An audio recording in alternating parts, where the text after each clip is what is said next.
Hi, I'm Johnny, ultimatepapermache.com, and I'm almost done with the clay part of this huge dragon I've been working on. If you haven't seen the other videos, I do have several showing you how I made the armature. It was a little bit hit and miss, so watch both of them, or all three. I don't know how many there are, but I did discover that there was some things I was doing that I really shouldn't have been doing, and so I changed my mind a few times. But in the end, I got it all done.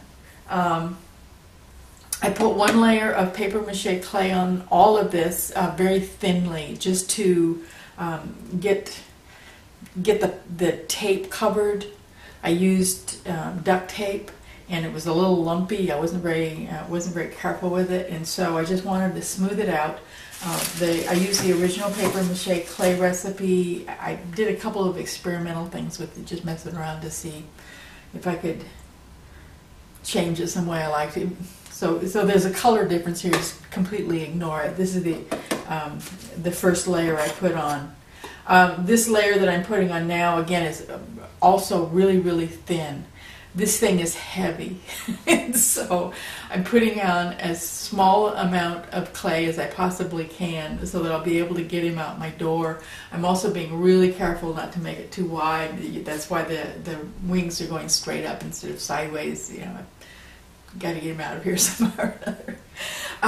So far, what I've done is, like I said, put the first layer of clay on here. I had to tip him up on his side for a while so that I could get the bottom of the feet dry, and then I put it back.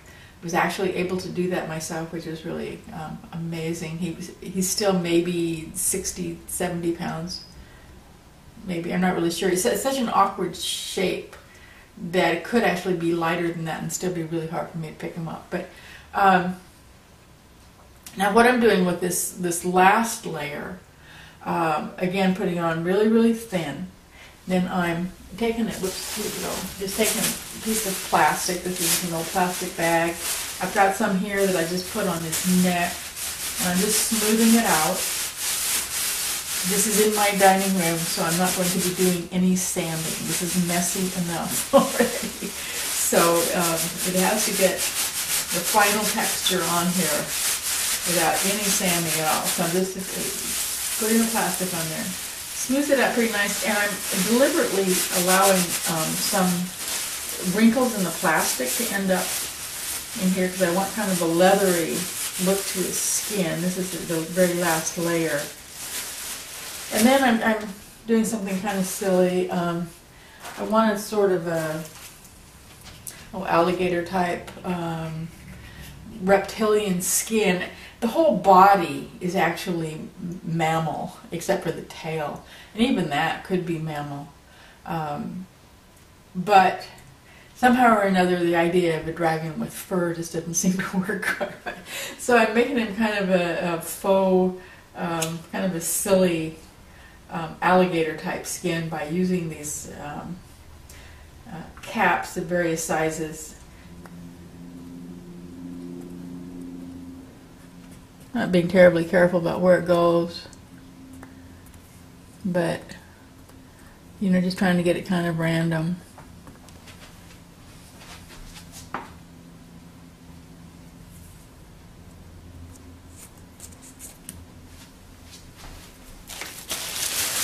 And then I'm going to take the plastic back over it just to smooth out so that it doesn't look necessarily like I was using bottle caps.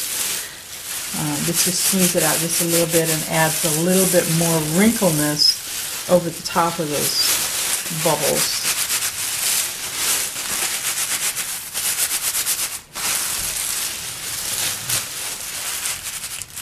I've used a couple of things in this process that you might not be familiar with.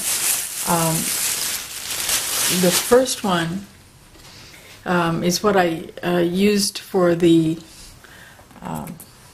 points here. That was just some aluminum grid. It came in a roll, and I got it from the hardware store. It's kind of flimsy, but it worked really well for the points.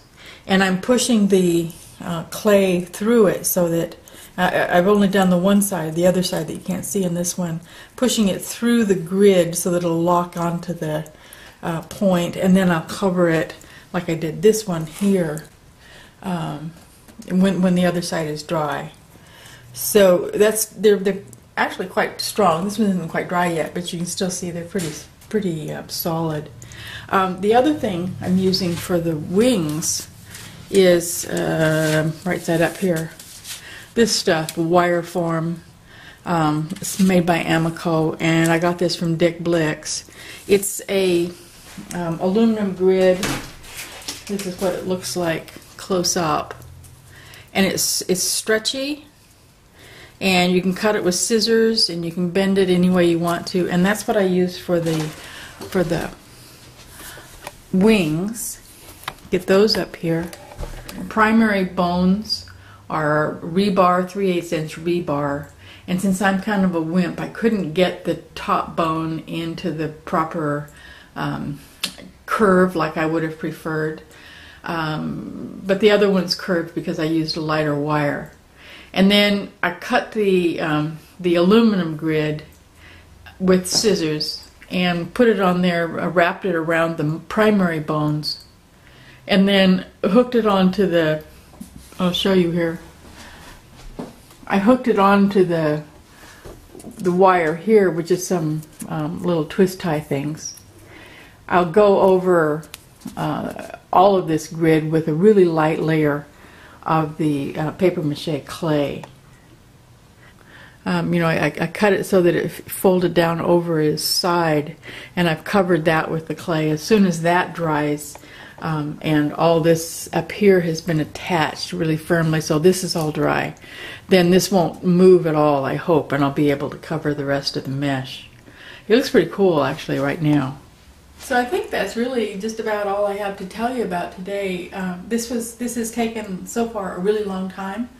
I've been working on this probably for 2 weeks, but there's not really much to say about it because I'm just putting the paper mache clay over it, just spreading it on like frosting. So I just altered the paper mache clay recipe a little bit by adding cornstarch. That's the only change that I made. And I think that the addition of the cornstarch and replacing some of the flour makes it a little bit less sticky, but still very sticky enough to hold on to this really well. But it makes it so that you can put that plastic over it without it just coming off again when you take the plastic off. And it's also coming out really smooth. And then of course I'm using the plastic to make it bumpy again, but I think you can get the point. So anyway, if you want to have a smoother paper mache clay, go ahead and try that next time you make a batch. Just add some cornstarch, play around with it to get the consistency you want. I think you might like it a little bit better. I'll go ahead and finish this guy up. I've still got to do a lot of the points. I have to do the other side of his head, obviously this portion, and all of the other side. I haven't done the final skin on the other side at all. I've only got the wire mesh on one wing because the wing is kind of in the way. It makes it really hard to reach things, so I thought I'd better do one at a time. So I'll go ahead and get that finished up. I'm probably going to have another week, at least another week to go before I can start painting this guy. So if you have any ideas at all about how he should be painted and any kind of designs he should be, what color he should be, let me know. Because so far that's the part I haven't really thought of yet. So that's it for today. If you're making something, be sure to let us all see it over at ultimatepapermache.com. You can post a photo and we'd love to see what you're up to. Come visit us, ultimatepapermache.com. See you there.